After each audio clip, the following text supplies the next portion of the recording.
নমস্কার বন্ধুরা, West Bengal joint entrance examination বোর্ডের পক্ষ থেকে পশ্চিমবঙ্গে এমসিএ করার জন্য যে এন্ট্রান্স টেস্ট জেকা 2024 অনুষ্ঠিত হয়েছিল তার র্যাঙ্ক আপনারা পেয়ে গিয়েছিলেন এবং দীর্ঘদিন ধরে অপেক্ষা করছিলেন এই কাউন্সেলিংয়ের জন্য।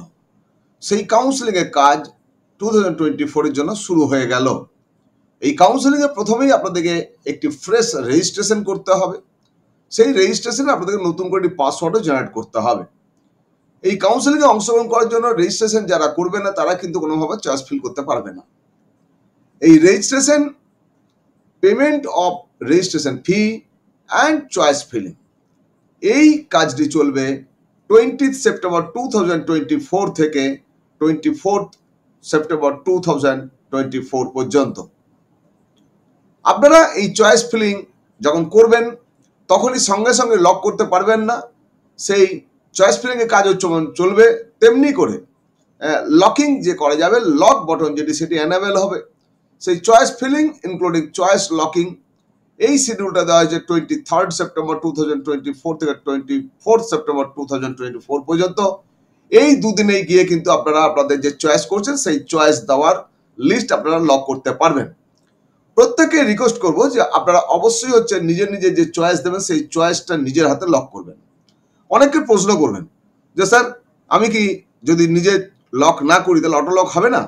শিওর, অটো লক তো হবেই, কিন্তু অটো লক হলে আপনি জানতে পারবেন না যে আপনার লাস্ট সেভ চয়েস ঠিকঠাক আছে কি না, অর্থাৎ টেকনিক্যাল কোনো কারণে আপনার সমস্ত চয়েস মিসিং হয়ে যায়নি তো।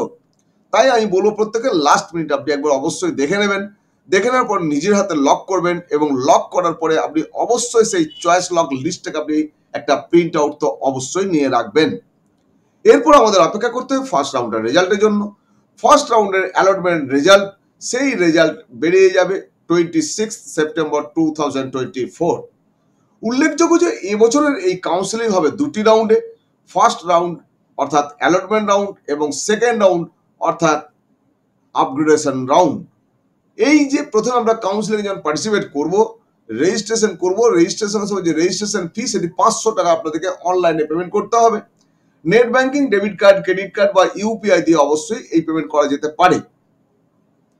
এবারে ফার্স্ট রাউন্ডের রেজাল্ট যখন বেরিয়ে গেল, সেই রেজাল্ট বেরিয়ে যাওয়ার পরে আমাদেরকে সিট অ্যাকসেপ্টেন্স ফি জমা দিতে হবে। অর্থাৎ সিট অ্যাকসেপ্টেন্স ফি যদি জমা না দেওয়া যায় তাহলে কিন্তু অ্যালটমেন্ট লেটারটা ডাউনলোড করা যাবে না। সুতরাং আপনার প্রথমেই আপনি দেখে নেবেন কোন কলেজে অ্যালট হয়েছে। যে কলেজে অ্যালট হয়েছে দেখার পরে তারপরে কিন্তু আপনি এই সিট অ্যাকসেপ্টেন্স ফি 5000 টাকা জমা করলে তবেই একমাত্র আপনি অ্যালটমেন্ট লেটারটা কিন্তু ডাউনলোড করতে পারবেন। যারা ফার্স্ট রাউন্ডে কোনো সিট পাবেন না তাদের কোনো রকম সিট অ্যাকসেপ্টেন্স ফি জমা দেওয়ার কোনো প্রয়োজন থাকবে না। এবার যারা ফার্স্ট রাউন্ডে সিট পেয়ে যাবেন তাদেরকে রিপোর্ট করতে হবে to allotted institute for document verification and admission if upgradation choice equal to no or allotted in first choice। এই বিষয়টি ভালো করে আপনাদের বুঝে নেওয়া আছে। প্রথমত বলে রাখি, এই যে রেজাল্ট বেরিয়ে যাওয়ার পরে এই document verification, admission process, yes upgradation, no upgradation ইত্যাদি যেটি হবে সেটি হবে 26 সেপ্টেম্বর 2024 থেকে 29 সেপ্টেম্বর 2024 পর্যন্ত। এখন আমরা জেনে নিই যে এই যে ইয়েস আপগ্রেডেশন, নো আপগ্রেডেশন কি।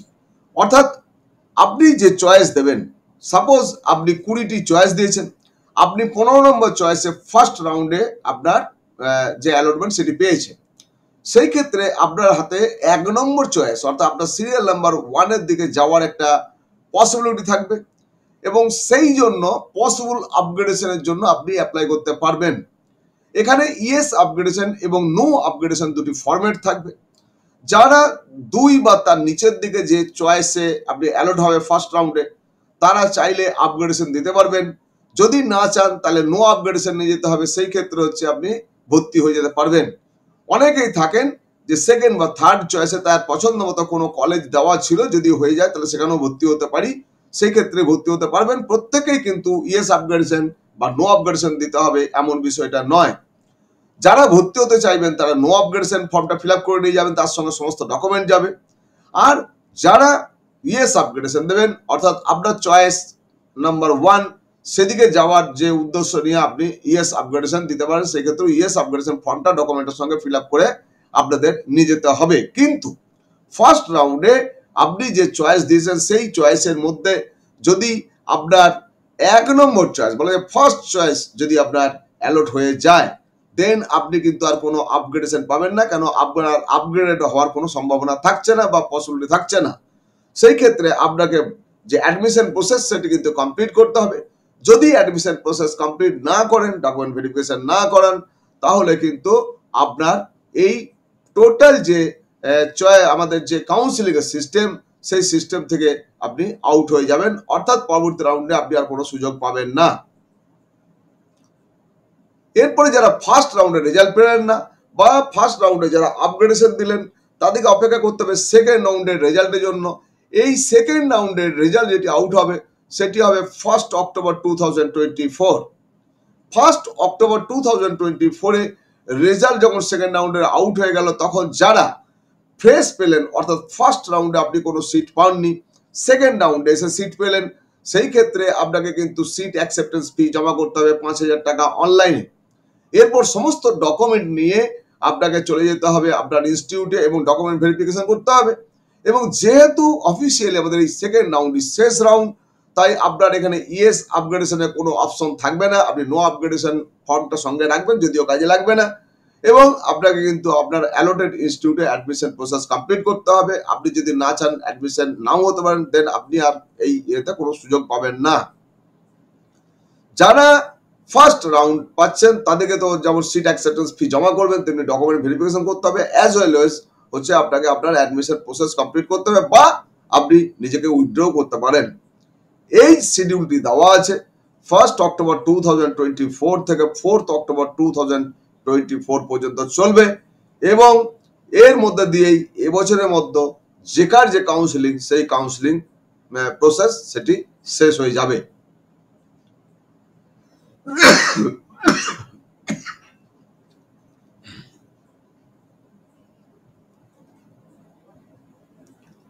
আমরা দেখে নেব যে ফার্স্ট রাউন্ড বা সেকেন্ড রাউন্ড, ফার্স্ট রাউন্ডে যাদের অ্যালটমেন্ট হয়ে যাবে তাদের, বা সেকেন্ড রাউন্ডে যারা ফ্রেশ অ্যালটমেন্ট হবে তাদের ক্ষেত্রে যে যে ডকুমেন্টগুলো নিয়ে যেতে হবে, সেটি সমস্ত ক্যান্ডিডেটদের জন্য অল ক্যান্ডিডেটস বলা আছে প্রভিশনাল সিট অ্যালটমেন্ট লেটার, যেটি সেটি নিতে হবে, অর্থাৎ আপনি পেমেন্ট করার পরই সেটা নিতে পারছেন, প্রিন্ট করতে পারছেন, শুধু সেটা নিতে হবে। অল ক্যান্ডিডেট সকলের জন্য যেটি লাগবে র্যাঙ্ক কার্ড, আপনার সেই র্যাঙ্ক কার্ড লাগবে। অল ক্যান্ডিডেটের জন্য যেটি লাগবে ক্লাস 10 এর অ্যাডমিট কার্ড বা birth certificate for verification of date of birth. আপনাদের ডেট অফ বার্থ ভেরিফিকেশনের জন্য অবশ্যই ক্লাস 10 লেভেলের অ্যাডমিট কার্ড বা বার্থ সার্টিফিকেট নিয়ে যেতে হবে। অল ক্যান্ডিডেটদের জন্য বলা হয়েছে এখানে ক্লাস 10 এর হচ্ছে মার্কশিট নিয়ে যেতে হবে। অল ক্যান্ডিডেটদের জন্য এখানে ক্লাস 12 এর মার্কশিট নিয়ে যেতে হবে। অল ক্যান্ডিডেট তাদের গ্র্যাজুয়েশন লেভেলের অল সেমিস্টারের মার্কশিট নিয়ে যেতে হবে।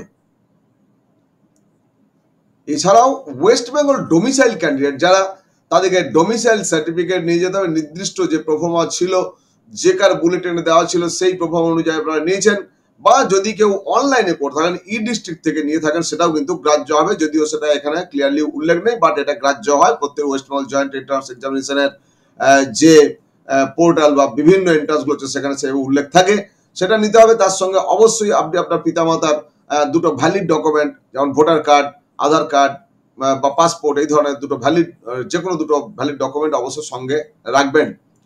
SC, ST, OBC A, OBC B, EWS candidate যারা, তাদেরকে তাদের নির্দিষ্ট সার্টিফিকেট নিয়ে যেতে হবে।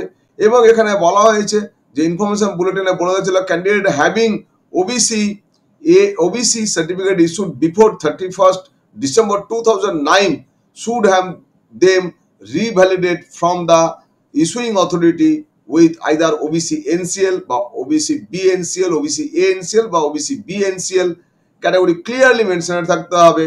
এবং NCL non criminal certificate has to be issued on or after 1st April 2024 by the competent authority, অর্থাৎ যে লেভেল থেকে হয়েছিল সেই লেভেল থেকে করতে হবে।